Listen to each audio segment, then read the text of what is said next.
وزدنا علما وأرنا الحق حقا وارزقنا اتباعه وأرنا الباطل باطلا وارزقنا اجتنابه واجعلنا ممن يستمعون القول فيتبعون أحسنه وأدخلنا برحمتك في عبادك الصالحين اللهم لا سهل إلا ما جعلته سهلا وأنت تجعل الحزن إذا شئت سهلا. Alhamdulillah Rabbil Alamin. Segala puji dan syukur marilah senantiasa kita haturkan, kita panjatkan kehadirat Allah Subhanahu wa taala atas segala karunia dan juga kucuran rahmatnya kepada kita semua, hingga sampai di pagi hari ini kita masih diberikan berbagai kemudahan, kesempatan dan juga kekuatan untuk melaksanakan ibadah berupa sholat subuh berjamaah. Kemudian kita lanjutkan dengan duduk di dalam satu majelis untuk mengkaji dan mentadaburi ayat-ayat Allah Subhanahu wa taala. Jamaah kaum muslimin rahimakumullah, pagi hari ini kita akan melanjutkan ngaji Al-Qur'an, tadabbur Al-Qur'an. Pembahasan kita yang terakhir masih di dalam surat An-Naba. Terakhir kalau tidak salah setahun yang lalu ya, pembahasan kita masih di surat An-Naba. Kita review sejenak dan nanti insya Allah kita selesaikan pembahasan surat An-Naba pada pertemuan pagi ini. A'udzu billahi minasyaitonir rajim. Bismillahirrahmanirrahim. Amma yatasaalun. Amma tentang apakah? Yatasaalun, mereka saling bertanya-tanya. Tentang apakah orang-orang kafir Quraisy itu saling bertanya satu sama lain. Apa yang mereka obrolkan? Apa yang mereka gosipkan? Apa yang menjadi topik pembahasan dalam pembicaraan mereka? Anin naba'il azim, mereka bertanya-tanya an tentang an-naba, satu berita al-azim yang sangat besar. Ternyata yang mereka gosipkan, yang menjadi bahan pembicaraan mereka, yang menjadi obrolan mereka adalah tentang satu berita yang agung, satu berita yang besar. Berita besar yang dimaksud itu apa? Ada beberapa penafsiran. Berita besar yang dimaksud di surat ini yang pertama adalah Rasulullah Muhammad sallallahu alaihi wasallam. Kehadiran Nabi Muhammad di tengah-tengah mereka. Bagi mereka itu adalah satu kabar yang mengagetkan. Sebelumnya tidak ada nabi, lalu muncul seseorang yang namanya Muhammad, lalu mendeklarasikan diri sebagai nabi dan utusan Allah. Ini mengagetkan mereka sehingga menjadi Nabi Muhammad saat itu menjadi topik terpanas yang dibicarakan oleh mereka. Yang kedua, yang dimaksud dengan an-naba al-azim, berita besar di sini adalah Al-Qur'anul Karim. Al-Qur'an yang diturunkan oleh Allah kepada Nabi Muhammad sallallahu alaihi wasallam. Qul huwa naba'un 'adzim. Katakanlah Quran itu adalah berita yang agung.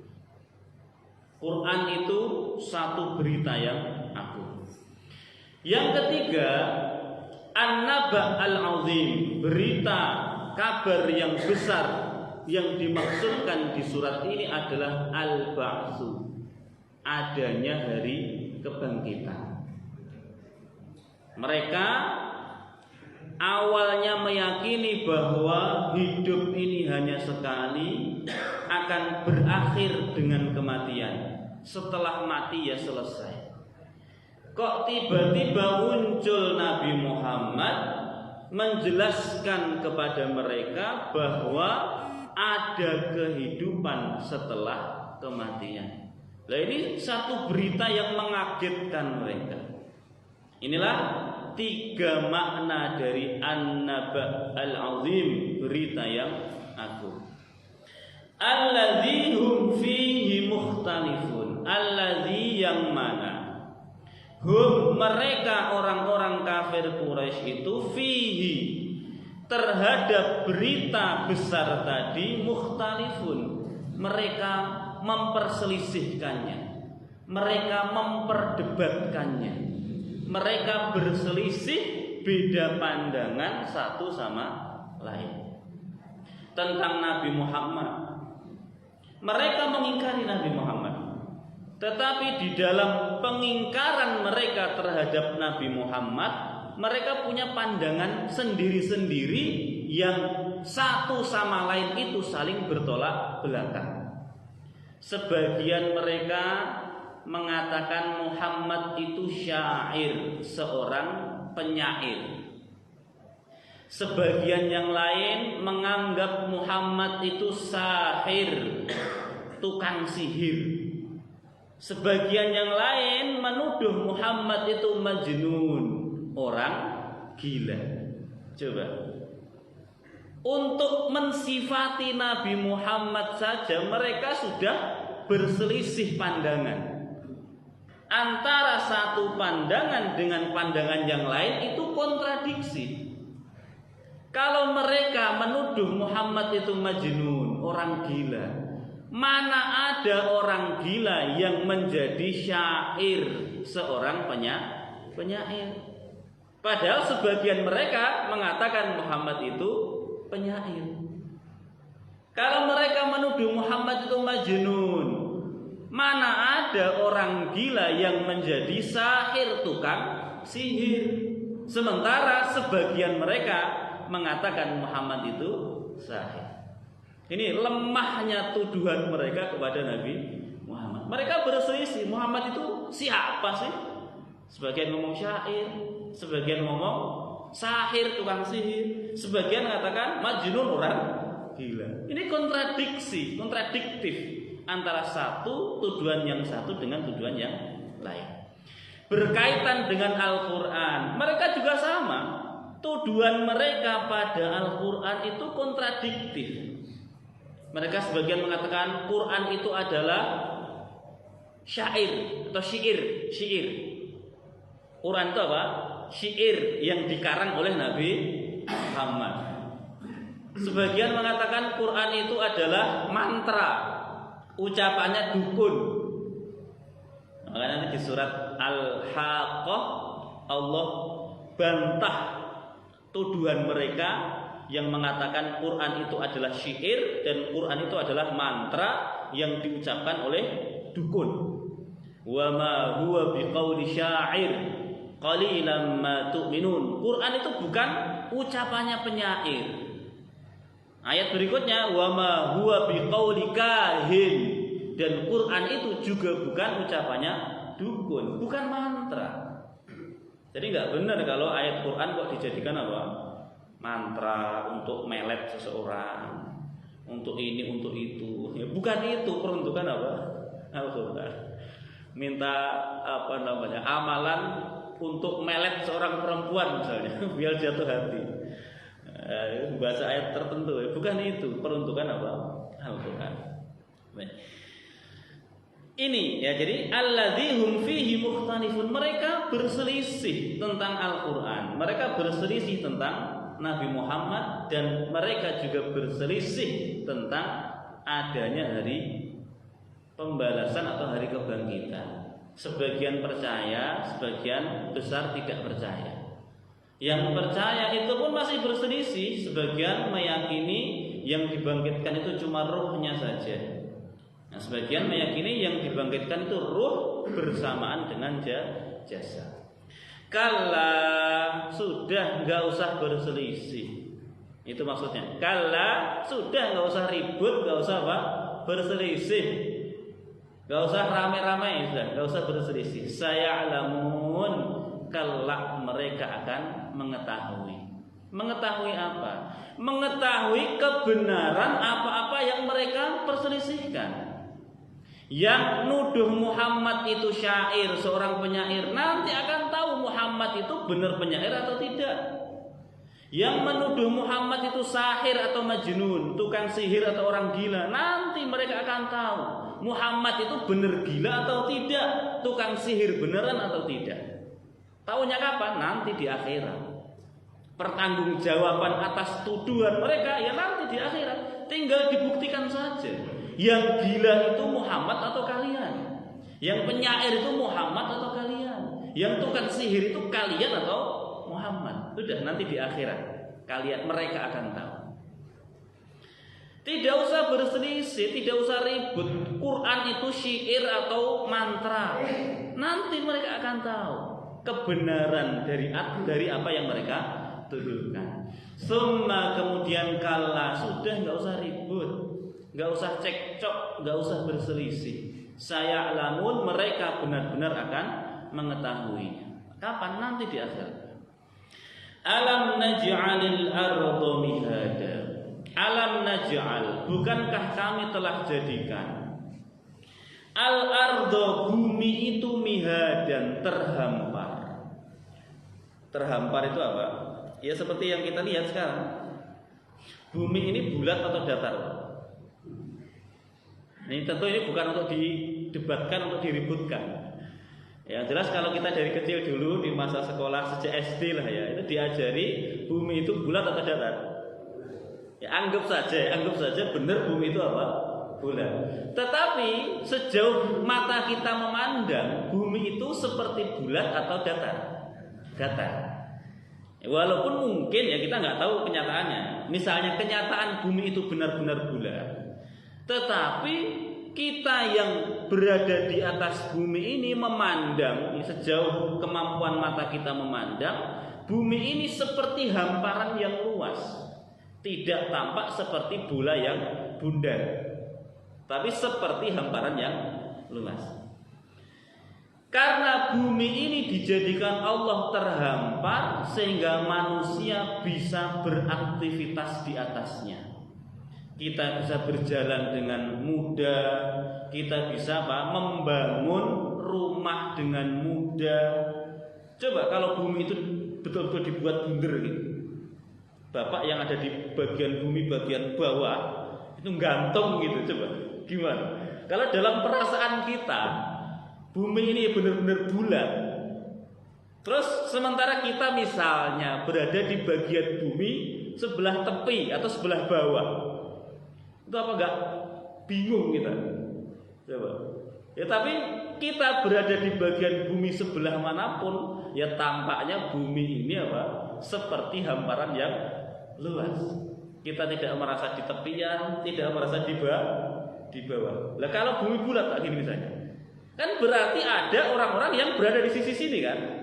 Sisi sini berarti apa? Dia miring gitu kan? Kalau di bawah berarti kepalanya di bawah. Nah, tapi ya hebatnya Allah, alam naj'alil arda mihada. Bukankah kami telah jadikan bumi itu terhampar? Ya terhampar. Sejauh kemampuan mata kita memandang, ya bumi ini seperti hamparan yang luar saja, seperti karpet yang digelar, seperti tempat tidur bayi yang kita bisa tidur di atasnya, kita bisa berjalan dengan mudah, kita bisa beraktivitas dengan mudah. Wal jibala autada, dan bukankah kami telah jadikan al-jibala, gunung-gunung itu, autadan, sebagai pasaknya bumi. Pasak itu patok. Kalau kita ingin menegakkan tenda supaya tenda itu tidak goyang-goyang, tidak gerak-gerak, tidak roboh, maka perlu diikat talinya itu dengan patok, dengan pasak. Gunung ini diciptakan oleh Allah, dijadikan gunung itu sebagai pasak bagi bumi, sehingga bumi ini stabil. Bumi ini tidak banyak gerak. Kalau dulu Bapak belajar geografi, bumi itu berputar, bergerak atau tidak? Bergerak kan? Nah, bumi itu berputar pada porosnya, kemudian juga berputar mengelilingi matahari. Itu dulu yang pelajaran di SMP atau SD yang masih saya ingat. Bahwa bumi itu ya berputar pada porosnya, kemudian juga berputar, bergerak mengelilingi matahari. Ya entah benar entah tidak, pokoknya itu yang dulu kita pelajari. Nah, pertanyaannya gini, Bapak merasakan gerakan bumi apa enggak? Enggak kan? Coba. Enggak merasakan gerakan bumi kan? Coba kalau kita benar merasakan bumi itu berputar kayak mau diputar gitu. Terus kita enggak bisa ngapa-ngapain kan? Kita hanya berusaha bertahan supaya enggak jatuh. Nah, di antara sebab yang Allah ciptakan untuk membuat bumi ini tampak stabil, tidak banyak gerak adalah apa? Al-jibal, gunung-gunung. Makanya nanti di akhir zaman ketika kiamat, gunung itu akan dicabut dari akar-akarnya, dibenturkan satu sama lain, hancur berkeping-keping. Sehingga bumi akan terjadi ya seperti tenda yang kehilangan pasaknya. Udah mulai goncang, terjadi yang namanya hari kiamat. Wa khalaqnakum azwaja, dan kami ciptakan kalian azwajan, berpasang-pasangan. Maksudnya berpasang-pasangan itu adalah makhluk ciptaan Allah itu berpasang-pasangan. Ada laki, ada perempuan, ada siang, ada malam, ada pagi, ada sore, ada besar, ada kecil, ada kaya, ada miskin, ada putih, ada hitam, ada baik, ada buruk, ada Fir'aun, ada Nabi Musa, ada Abu Jahal, ada Nabi Muhammad. Dan isi dunia itu selalu berpasang-pasangan. Nah, selalu berpasang-pasangan. Maka makna ayat ini wa khalaqnakum azwaja, dan kami ciptakan kalian berpasang-pasangan itu tidak dimaknai dengan begini.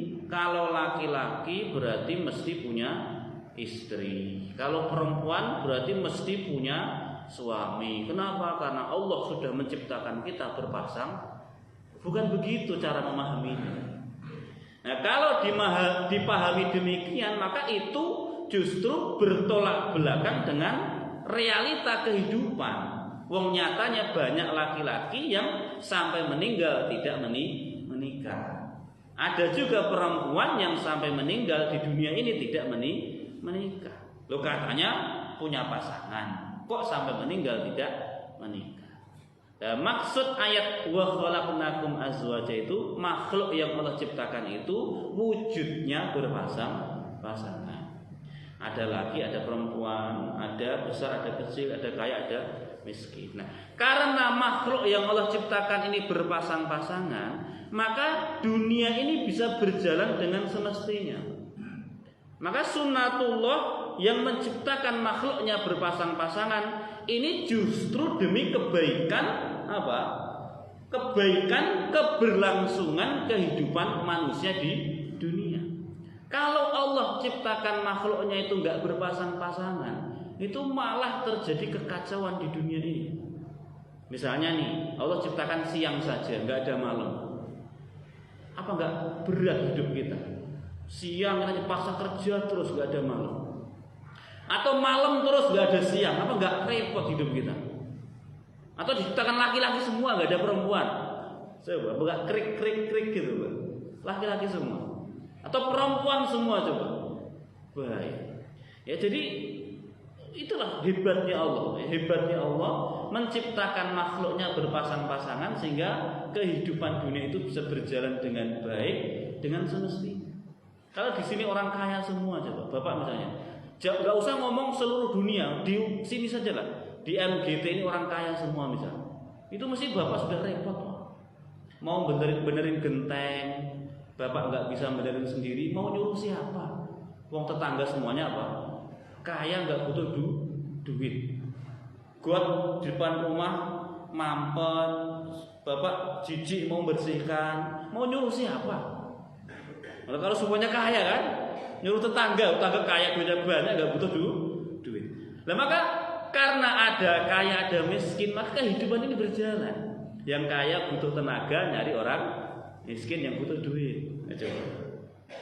Ini ya memang hebatnya Allah di dalam mengatur ciptaannya. Kalau semuanya pinter, gak ada yang bodoh. Semuanya pengen ngajar, Pak. Yang belajar siapa? Pengajian semuanya pengen ceramah, pengen jadi ustaz. Terus yang ngaji ya, itu bahaya. Makanya harus ada yang bisa, ada yang nggak bisa, ada yang pandai, ada yang tidak pandai. Itu wa khalaqnakum azwaja. Wa ja'alna naumakum subata. Wa ja'alna dan kami jadikan naumakum tidurnya kalian itu subatan sebagai istirahat. Tidur itu merupakan bentuk istirahat yang paling efektif untuk mengembalikan stamina tubuh ke posisi normal. Ya, cara istirahat kan macam-macam kan. Bisa sambil mungkin apa? Sekedar duduk-duduk, sekedar rebahan. Tapi cara istirahat yang paling efektif kalau pengen tubuh kita ini kembali optimal, tenaganya kembali maksimal, bentuk istirahat yang terbaik adalah apa? Tidur. Bapak dari pagi sampai malam kerja capek. Malam sampai sore lah ya capek. Terus malamnya bisa tidur dengan pulas. Pagi-pagi tubuh sudah kembali apa? Fit, sudah kembali fresh. Seperti itu. Itu barokahnya tidur. Coba kalau Allah tidak menciptakan makhluk yang namanya tidur, tidak tidak menghadirkan keadaan bagi kita bisa tidur, itu bagaimana kita mengembalikan stamina tubuh kita? Ya, jadi tidur ini karunia dari Allah. Maka bersyukurlah ya, bapak-bapak yang begitu ketemu bantal langsung tidur. Ini wajib disyukuri, Pak. Begitu nyender tembok langsung tidur. Tadi luar biasa. Loh, nggak bisa tidur itu satu hal yang menyiksa loh, Pak. Saya dulu Pak punya teman itu kalau malam itu selalu sulit tidur. Kalau secara medis itu istilahnya insomnia. Jadi kalau dia untuk tidur saja itu butuh effort yang luar biasa. Betul-betul luar biasa. Nah pernah satu kejadian dia ini susah payah pengen tidur, akhirnya bisa tidur. Baru tidur sebentar diganggu temennya, bangun lagi marah-marah. Nah, untuk bisa tidur saja dia, ya Allah, perjuangan luar biasa. Baru tidur sebentar ada temennya berisik ganggu atau nyenggol dia sampai dia terbangun, marah-marah. Coba. Nah kalau bapak ya karena capek ya, baru kepala disandarin ke bantal, nggak sampai 1 menit sudah hilang kesadaran. Nah ini harus disyukuri, harus disyukuri, alhamdulillah. Ya tapi jangan kebablasan, mentang-mentang terlalu nyenyak azan subuh nggak denger, alarm nggak denger, wah itu ya kelewatan. Mudah tidur tapi juga harus mudah bangun. Baik. Wa ja'alna al-laila libasa. Wa ja'alna dan kami jadikan al-lail malam itu libasan sebagai pakaian. Maksudnya begini. Tidur itu memang salah satu bentuk istirahat yang paling baik. Tetapi waktu terbaik untuk tidur itu kapan? Malam. Wa ja'alna al-lail. Malam itu sebagai selimut. Kita tidur butuh selimut, selimutnya adalah malam. Tidur di malam hari itu manfaatnya lebih besar dibanding tidur di siang hari. Sama-sama tidur misalnya 4 jam. Kalau tidur itu dilakukan di waktu malam dengan tidur 4 jam di waktu siang, itu dampak atau efeknya bagi tubuh berbeda. Misalnya Bapak malam tidur jam 10 sampai jam 3, ini 5 jam, 10 sampai jam 3 malam. Itu bangun-bangun tubuh sudah fit, sudah fresh. Tapi kalau malam Bapak sepanjang malam enggak tidur, lalu habis subuh tidur sama-sama 5 jam, misalnya jam 5 sampai jam 10 pagi, itu bangun tidur jam 10 Pak, itu masih aras-arasan, masih males ngapa-ngapain, kayak nggak semangat beraktivitas apapun. Padahal kalau dihitung tidurnya sama-sama 5 jam. Ya, karena memang waktu terbaik untuk tidur itu adalah di waktu malam. Idealnya tidur itu waktu malam. Wa ja'alna an-nahara ma'asya. Wa ja'alna, dan kami jadikan an-nahara, waktu siang, ma'asyan, sebagai waktu untuk mencari penghidupan. Ini kondisi ideal, Pak. Malam itu ya tidur, siang itu ya kerja. Idealnya gitu. Ya, malam waktu istirahat, siang waktu mencari nafkah, mencari penghidupan. Itu ideal. Ya, maka kalau Bapak dihadapkan pada situasi yang ideal kayak gini, kerja dari pagi sampai sore saja, malam sore sampai pagi bisa kumpul sama keluarga, istirahat, itu harus disyukuri karena Allah menempatkan Bapak pada situasi yang ideal. Tetapi kalau tidak ideal ya nggak apa-apa, bukan berarti dosa, enggak. Kenapa? Wa min ayatihi manamukum billaili wan nahari wabtighaukum min fadli. Karena di antara tanda kebesaran Allah itu adalah kalian tidur di waktu malam dan siang, dan juga kerja di waktu malam dan siang. Ya, artinya apa? Artinya yang kerja malam hari pun itu nggak apa-apa, boleh. Secara aturan syariat tidak apa-apa. Atau sebagian siang kerja sampai sebagian malam, terus sebagian malam istirahat sampai sebagian siang, itu juga nggak apa-apa. Ya, jadi jangan semuanya menuntut kondisi ideal. Pokoknya aku maunya kerja siang, malam nggak mau kerja. Ya kalau Bapak jadi security ya susah. Kalau security malah lebih penting jaganya di malam hari. Ya sudah, kerja di malam hari, nanti siang hari untuk istirahat. Ya keadaannya dibalik, nggak apa-apa, meskipun itu bukan satu keadaan yang ideal, tetapi ada dalilnya. Itu dibenarkan oleh aturan syariat. Itu ya. Wa banaina fawqakum sab'an shidada. Wa banaina, dan kami telah membangun, fawqakum, di atas kalian, sab'an, 7 lapis langit, shidadan, yang kokoh. Langit yang ada di atas kita itu jumlahnya 7. Meskipun mata kita tidak sanggup untuk menjangkaunya. Mata kita ini menjangkau langit pertama saja nggak sanggup. Ya, apalagi langit kedua sampai langit ke-7. Tapi yang jelas kita percaya, kita beriman bahwasanya langit yang Allah ciptakan di atas kita itu 7 lapis, dan ke-7 langit itu diciptakan dalam keadaan yang kokoh, yang kuat. Karena kokoh dan kuat, nanti di akhir zaman langit itu akan retak, akan runtuh, akan robek, akan jatuh. Wa ja'alna sirajan wahaja. Wa ja'alna, dan kami jadikan, sirajan, pelita, wahaja, yang bersinar terang. Maksudnya apa ini? Pelita yang bersinar terang, pelita yang tidak pernah padam sampai detik ini. Matahari. Ya, matahari itu nikmat bagi kita, Pak. Ya, nikmat. Dan matahari ini dikelola, diatur oleh Allah Subhanahu wa ta'ala, sehingga nggak ada sejarahnya, nggak ada ceritanya matahari itu pernah padam barang semenit atau 2 menit, nggak ada cerita. Ini kalau matahari dikelola oleh PLN itu bisa bahaya. Ya, untungnya matahari dikelola oleh Allah Subhanahu wa ta'ala. Nggak pernah cerita kan matahari padam, nggak ada. Ya paling banter kan cahayanya yang tertutup oleh benda yang lain. Cahaya matahari tertutup oleh bulan, terjadi gerhana bulan. Ya, hanya itu saja. Tapi hakikat matahari itu sinarnya tidak pernah padam. Nah, kenapa? Ya karena itu adalah sumber utama dari cahaya kehidupan di dunia. Sumber cahaya yang utama bagi bumi ini ya matahari. Sekali bumi padam, habis kita. Ya.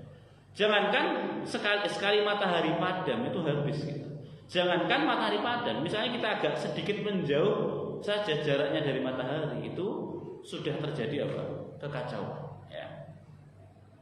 Wa anzalna, dan kami turunkan minal mu'sirati, dari awan-awan apa? Ma'an, air sajaja yang deras. Jadi Allah turunkan air hujan. Itu juga karunia rahmat dari Allah Subhanahu wa taala. Linukhrija bihi habba wa nabata. Linukhrija, agar kami menumbuhkan atau mengeluarkan bihi, dengan air hujan itu apa? Habban, biji-bijian, wa nabatan, dan tumbuh-tumbuhan. Ya, barokah adanya air hujan yang diturunkan, maka bumi ini subur sehingga bisa menumbuhkan biji-bijian dan tanaman. Ya, biji-bijian padi, gandum, tanaman singkong, jagung itu akan kering manakala tidak disirami oleh air hujan.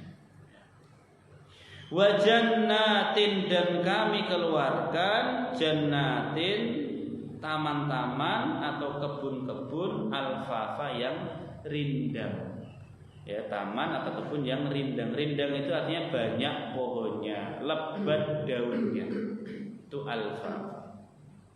Inna yaumal fasli kana miqata. Inna, sesungguhnya, yaumal fasli, hari penghakiman, hari pemisahan, hari pengklasifikasian.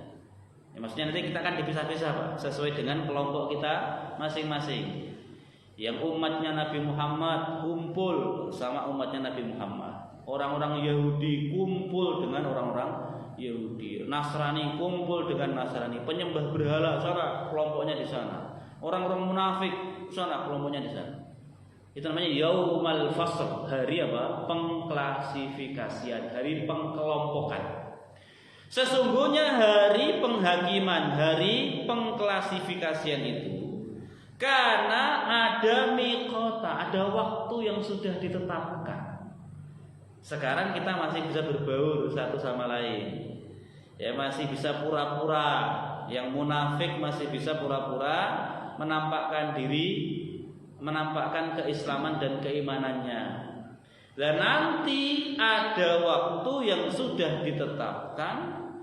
Di waktu itu masing-masing kelompok akan dimasukkan, digolongkan ke dalam kelompoknya sendiri, di bawah benderanya masing-masing. Gak ada lagi nanti yang berbau. Kalau sekarang kan kita masih bisa berbau.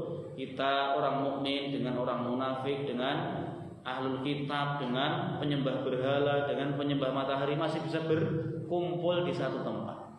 Dan nanti ada waktu yang sudah ditetapkan. Waktu itu akan ada pengklasifikasian, pengkelompokan, pemisahan. Yang mukmin ya sama orang mukmin, yang munafik sama orang munafik, yang ahlul Yahudi dengan Yahudi, dan seterusnya.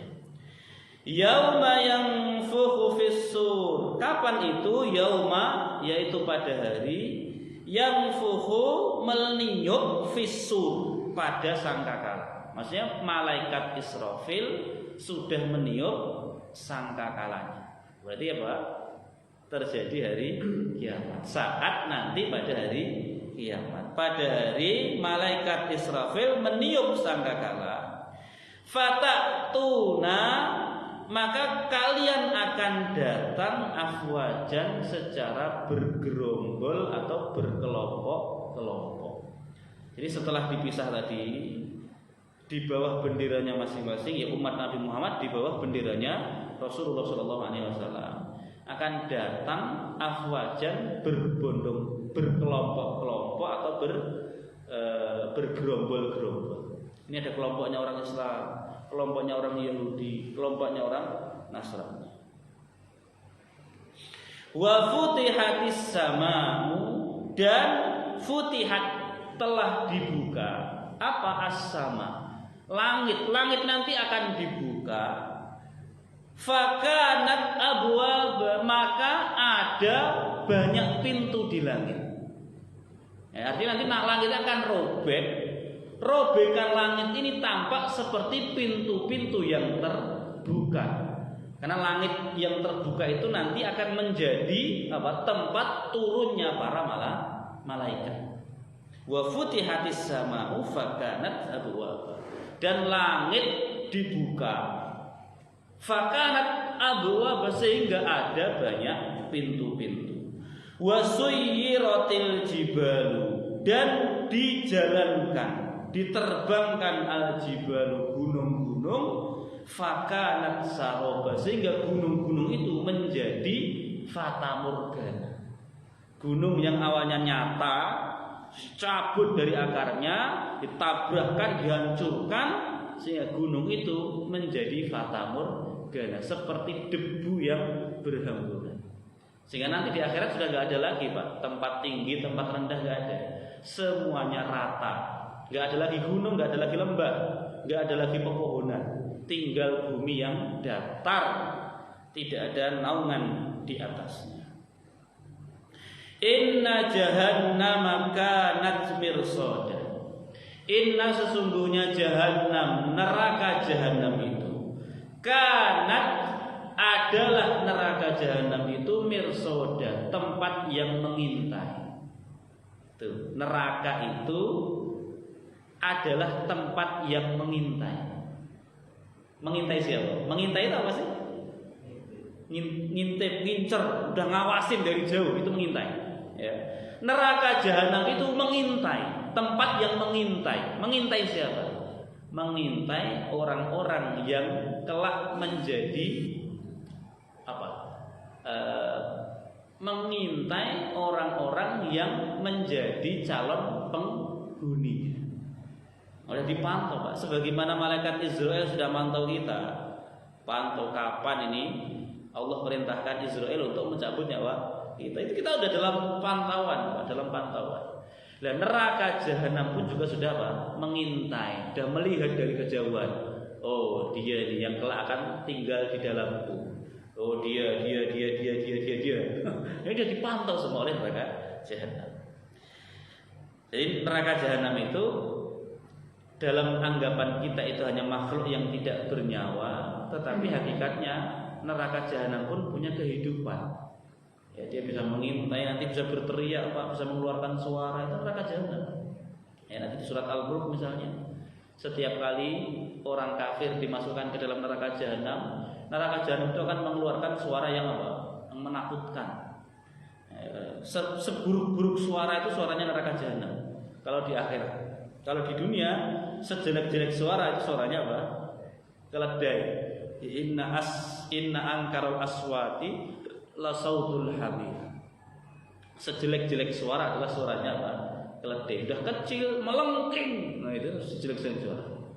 Udah cempreng melengking tinggi, itu sejelek-jelek suara. Dan nanti di akhirat neraka jahanam pun mengeluarkan suara. Artinya punya kehidupan. Lah di ayat ini inna jahannama kanat mirsoda. Sesungguhnya neraka jahanam itu adalah tempat yang mengintai. Dia mengintai, sudah melihat dari kejauhan, melihat, mengawasi calon-calon penghuninya. Littahina ma'aba. Littahina, bagi orang-orang yang melampaui batas. Ma'aban, neraka jahanam itu akan menjadi tempat kembali. Nah, littahin, orang-orang yang melampaui batas ini maksudnya adalah satu, orang-orang kafir yang mati di atas kekufuran, atau orang-orang mukmin yang menjadi pelaku dosa besar. Itu sudah kelewat batas.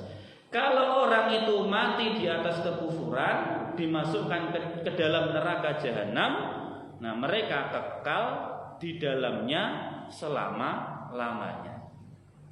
Nah, sementara kalau yang masuk neraka jahanam itu adalah orang mukmin, pelaku dosa besar, yang pas dalam timbangan timbangan keburukannya lebih berat dibanding timbangan kebaikan, kan bisa ada potensi masuk neraka jahanam dulu.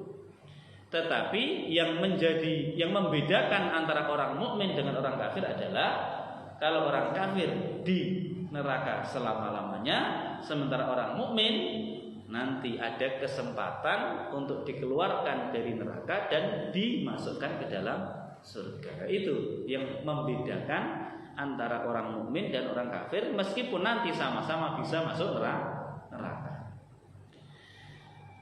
Labithina fiha ahqaba. Labithina, mereka menetap, mereka tinggal fiha, di neraka jahanam itu, di dalam neraka jahanam itu ahqaba, berabad-abad lamanya. Satu abad itu berapa tahun? 100 tahun misalnya. Jadi mereka tinggal berabad-abad. Kalau selesai satu abad, lanjut abad berikutnya.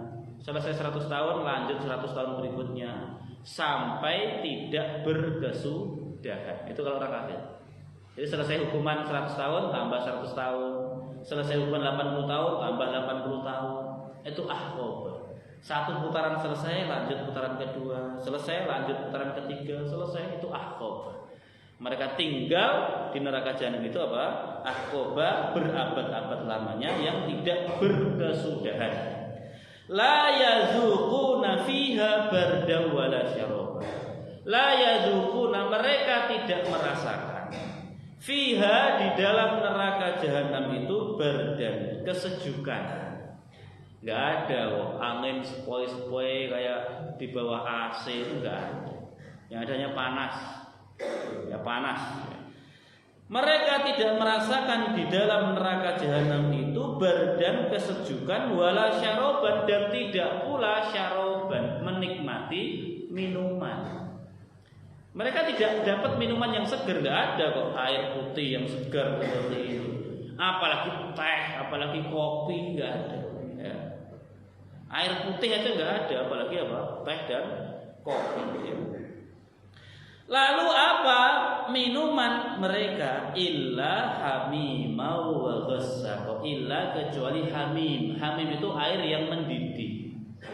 Wa ghassaq, dan nanah, darah, nanah yang bercampur darah. Jadi kalau mereka haus, mereka minta minum, istaghatsu, mereka meminta dikasih siraman, dikasih minum kepada Allah. Mereka dikasih minum. Minumannya apa? Air yang melepuh itu, Pak. Pas berada di puncak panasnya, langsung disiramkan ke mulut-mulut mereka. Langsung disiramkan, bukan nih dikasih air terus disuruh nunggu, enggak. Kalau disuruh nunggu airnya bisa dingin nanti. Sehingga apa? Mulutnya akan melepuh, tenggorokannya akan hancur, perutnya akan apa? Hancur, jebol. Atau minumannya apa? Darah dan nanah. Nanah, darah dari penghuni neraka yang lain. Itu menjijikkan sekali, mengerikan dan menjijikkan. Itu minumannya. Lalu makanannya apa? Makanannya zakum, ghislin. Zakum itu tanaman yang berduri, ya, kayak durian, tapi yang dimakan apa? Kulitnya. Sama biji sama duri-durinya itu. Ya tapi nggak kalau durian kan masih ada bau duriannya, Pak. Ini udah nggak ada baunya apa-apa. Udah namanya zakum. Ya, zakum. Baik. Jazaa wifaq. Jazaan itu semua jazaan sebagai balasan wifaqan yang sepadan. Ya kenapa kok mereka disiksa di neraka? Kenapa dikasih minuman air mendidih dan nanah? Yaitu sebagai balasan yang sepadan atas kekufuran dan kemaksiatan yang mereka lakukan ketika hidup di dunia. Allah itu kan maha adil, Pak. Ya kalau kamu maksiat, ya akan dihukum, hukumannya sepadan. Nah, tapi kalau kamu berbuat baik, itu Allah maha pengasih. Allah Rahman Rahim. Kamu dikasih balasan yang tidak sepadan, tapi balasannya melebihi apa yang kita kerjakan. Itu kalau bentuknya kebaikan. Iya kan, kalau ada orang kafir, kufur pada Allah, dimasukkan neraka, itu hukuman yang setimpal, tidak dilebih-lebihkan. Tapi kalau ada orang mukmin dimasukkan surga, itu balasannya sepadan atau lebih? Lebih. Enggak ada balasan yang sepadan di surga. Kalau bapak masuk surga dibalas Allah dengan balasan yang sepadan, ya pantasnya bapak masuk surga cuma selama bapak ibadah di dunia. Bapak ibadah hanya 60 tahun. Kalau masuk surga itu balasan yang sepadan, ya harusnya masuk surga juga selama 60 tahun, kan gitu. Tapi ternyata masuk surga selama lamanya. Kenikmatannya juga tidak akan pernah berkurang. Innahum, sesungguhnya mereka, kanu adalah mereka dulunya di dunia maksudnya, la yarjuna hisab. Mereka tidak mengharapkan adanya hisab, adanya perhitungan amal. Ya, karena orang-orang kafir itu ya mereka hanya menikmati kehidupan dunia.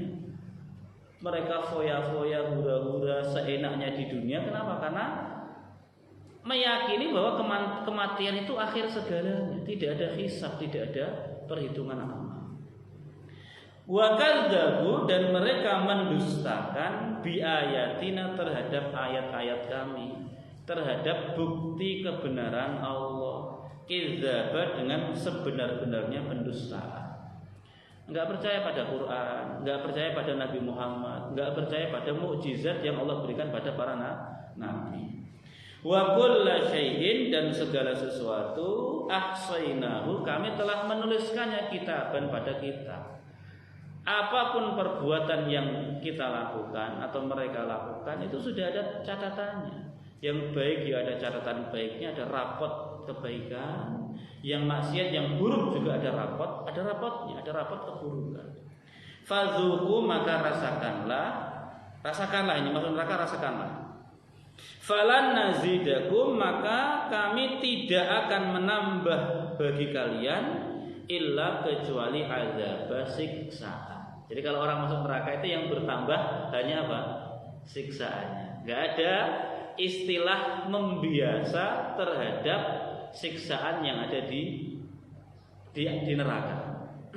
Kalau siksaan itu di dunia itu bisa jadi seseorang yang disiksa akan sampai pada level terbiasa. Ya bapak misalnya dipukul kali pertama itu sakit, besok dipukul lagi dengan kekuatan yang sama, itu ya masih sakit. Tapi kalau setiap hari selama 1 bulan dipukul terus, itu setelah 1 bulan rasa sakitnya sudah apa? Berkurang, sudah biasa. Bahkan kalau nggak dipukul malah kangen kok nggak dipukul, kan begitu. Itu kalau hukumannya terjadi di dunia. Seseorang yang dihukum, yang disiksa, itu akan bisa sampai pada level apa? Terbiasa. Tapi kalau di neraka nggak ada terbiasa. Berhubung sudah di neraka 5 tahun, akhirnya sudah terbiasa merasakan apa? Panas. Nggak ada begitu. Ya. Berhubung di neraka sudah 100 tahun, sudah tidak lagi sakit saat dibakar. Nggak ada begitu. Itu ya, falan nazidakum illa azab. Karena azab neraka itu terus bertambah. Ya, sehingga mereka tetap akan merasakan sakit seberapa lama pun mereka disiksa di dalam neraka. Inna lil muttaqina mafaza. Inna, sesungguhnya lil muttaqina, bagi orang-orang yang bertakwa, apa? Mafazan, ada tempat kemenangan, akan mendapatkan kebahagiaan dan kemenangan. Ini kebalikan dari orang-orang yang kufur, yang melampaui batas tadi. Orang-orang itu kalau takwa, menjalankan perintah Allah, meninggalkan larangan Allah, nanti akan dapat mafazan, kemenangan atau tempat kebahagiaan. Di mana dan apa bentuk kemenangannya? Hadaiqa wa a'nab. Hadaik itu akan dapat taman-taman surga. Wa a'nab, dan anggur-anggur yang lezat. Dan nanti di taman itu ada banyak pohon anggur yang bisa kita nikmati setiap saat. Dan yang paling menyenangkan bagi bapak-bapak apa? Wa kawaib, dan ada bidadari. Kawaib itu dari kata ka'ab. Kawaib itu gini, Pak. Ka'bun itu apa? Ka'bun itu mata kaki. Jadi digambarkan kawaib itu bidadari yang mohon maaf ini agak vulgar. Yang payudaranya itu apa? Tidak jatuh. Ya, seperti mata kaki. Gak usah dibayangin, ya, nggak boleh. Ya, makanya agak vulgar. Tapi memang begitu. Bidadari itu disebut kawaib itu karena gitu. Karena ibarat bodinya itu apa? Perfect, sempurna, dan tidak akan pernah berubah. berubah. Lah kalau manusia wanita cantik di dunia itu mesti ada masa berubah, Pak. Yang awalnya goalnya bodinya itu bagus, kalau usianya sudah bertambah termakan usia nanti akan apa? Akan berubah. Kulit akan keriput, terus bagian tertentunya akan jatuh misalnya. Tapi kalau bidadari enggak. Tua kawaib dan atroba usianya itu terus sama, Pak. Enggak bisa bertambah, Pak. Tua. Itu atroba. Dan seusia dengan kita. Jadi yang usianya para bidadari itu nanti usianya sebaya. Jadi nanti kita nggak akan iri-irian, Pak. Lu kok bidadarimu lebih muda? Nggak ada gitu. Usianya apa? Sebaya. Ya, kalau dibuat usianya beda-beda nanti apa? Takutnya cemburu. Lu kok punyaku lebih tua, punyaku lebih apa? Muda enggak. Atroba itu fisinin wahid, usianya apa? Sama-sama. Wa ka'san dihaqo dan ada gelas piala dihaqo yang penuh dengan minuman. Ya minumannya bisa khamar, bisa macam-macam. Ya ditemani bidadari kita minum dengan apa? Piala-piala dengan gelas. Saya selesaikan dulu ya. La yasma'una fiha. Mereka tidak mendengar di dalam surga itu lagwan. Ada ucapan yang sia-sia. Enggak ada cacian, enggak ada magian, enggak ada kata-kata yang tinggi, enggak ada gosip, enggak ada di surga. Wala kidzaba dan tidak ada pula apa? Kidzaba, pendustaan. Artinya gini, kalau bapak di dunia minum khamar itu ada yang ingkari atau tidak? Bapak misalnya di pinggir jalan, di tengah jalan gitu, duduk nongkrong mabuk-mabuan. Ada yang mengingkari atau tidak? Mesti ada, ditegur Pak RT, ditegur sampah misalnya, mesti ada yang mengingkari. Tapi kalau di surga kita minum khamar sebanyak apapun itu nggak ada yang apa? Mengingkari. Pak ayo minum khamar. Kalau di sini itu banyak yang nolak. Ayo Pak minum alkohol bir, banyak yang nolak. Tapi kalau di surga, Pak ayo sini duduk kita minum khamar. Itu tidak ada yang apa? Mengingkari. Kenapa? Khamar di sana tidak sama dengan yang di sini. Jazaan itu semua sebagai balasan min rabbika dari Tuhanmu atau an hisaba sebagai pemberian yang tanpa batas tuh. Kalau orang masuk neraka itu sebagai balasan yang setimpal, tapi kalau orang masuk surga itu pemberian Allah tanpa batas. Semata-mata karena rahmat Allah, Pak. Bukan karena amal kita, bukan. Jangan menganggap gini, ini adalah balasan yang sepadan untukku, untuk amalku. Enggak. Lah amalku seberapa? Kok sampai pantas dimasukkan ke dalam surga dan dapat fasilitas yang luar biasa? Itu semata-mata pemberian dari siapa?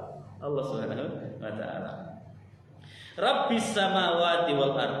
Rabbmu adalah Rabb yang menguasai langit-langit dan bumi, wa ma bainahuma dan apa-apa yang di antara keduanya. Ar-Rahman, dialah yang Maha Pengasih. La yamlikuna minhu khitaba. La yamlikun, mereka tidak memiliki hak minhu dari Allah khitaba untuk berbicara. Nanti pas di akhirat tidak ada manusia yang berani berbicara, ya, berani berbicara. Yauma, pada hari yaqumur ruh itu berdiri, yaitu malaikat Jibril, wal malaikatu saffa dan para malaikat berbaris-baris. La yatakallamun, tidak ada yang berbicara illa kecuali man adzina lahur rahman, yang diizinkan oleh Allah Ar-Rahman. Wa qala shawaba, dan begitu diizinkan dia hanya akan berkata yang benar.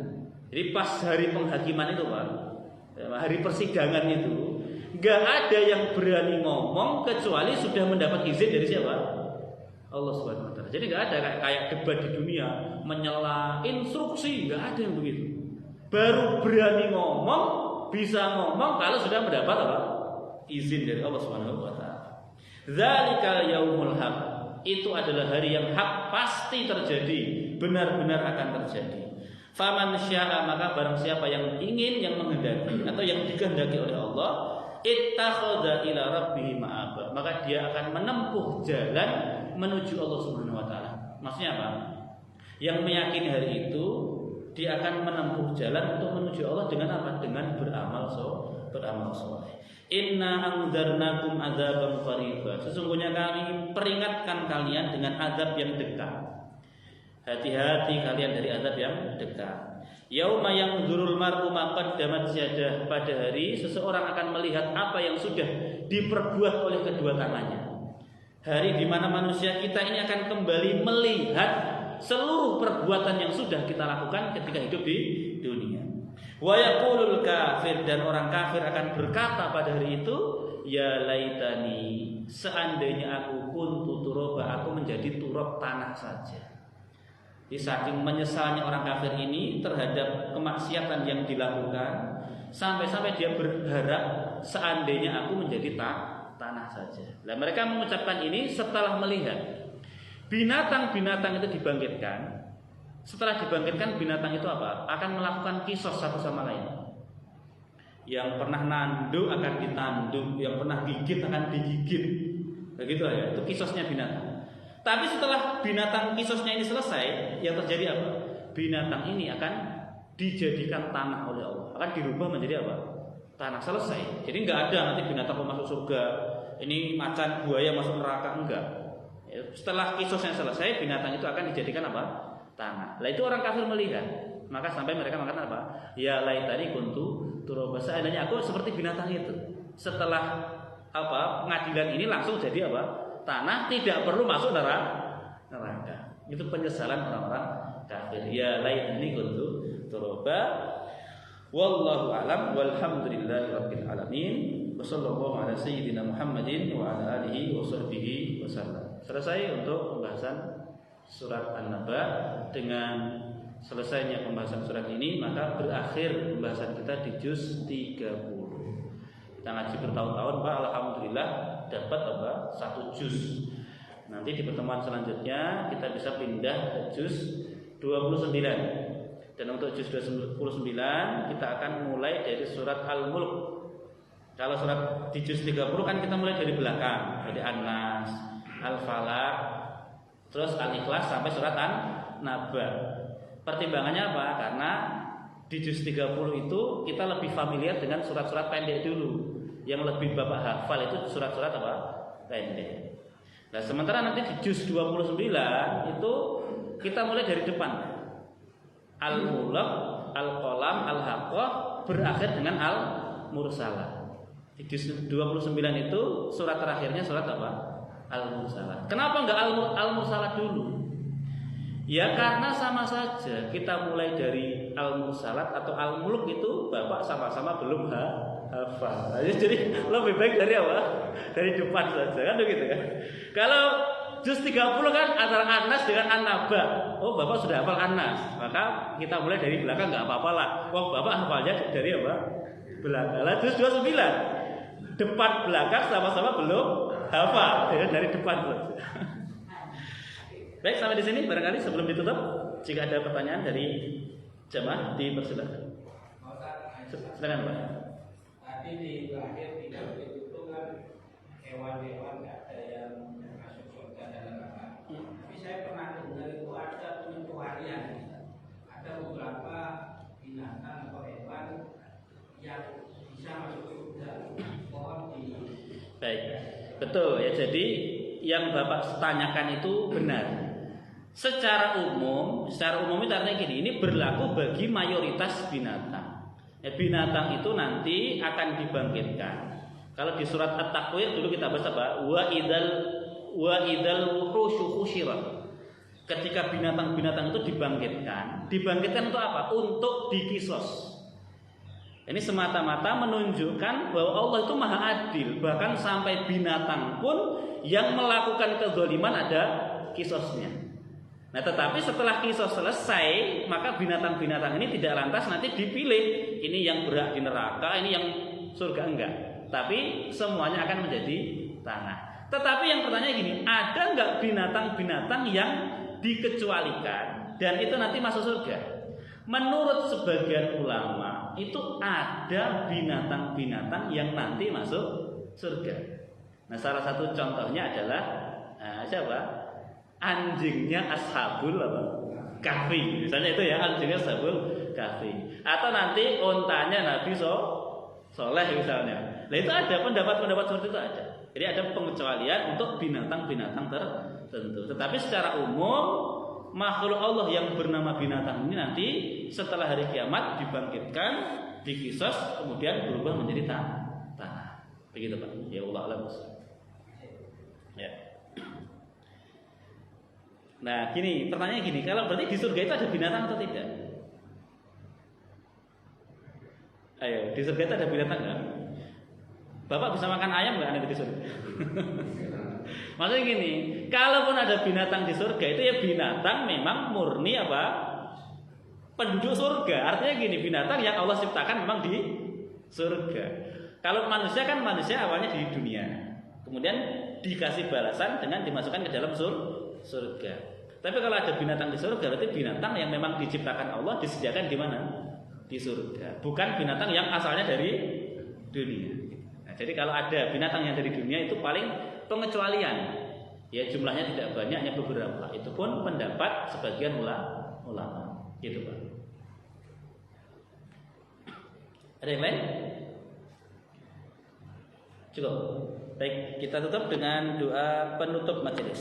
Subhanakallahumma wa bihamdika asyhadu an la ilaha illa anta astaghfiruka wa atubu ilaik. Assalamualaikum warahmatullahi wabarakatuh.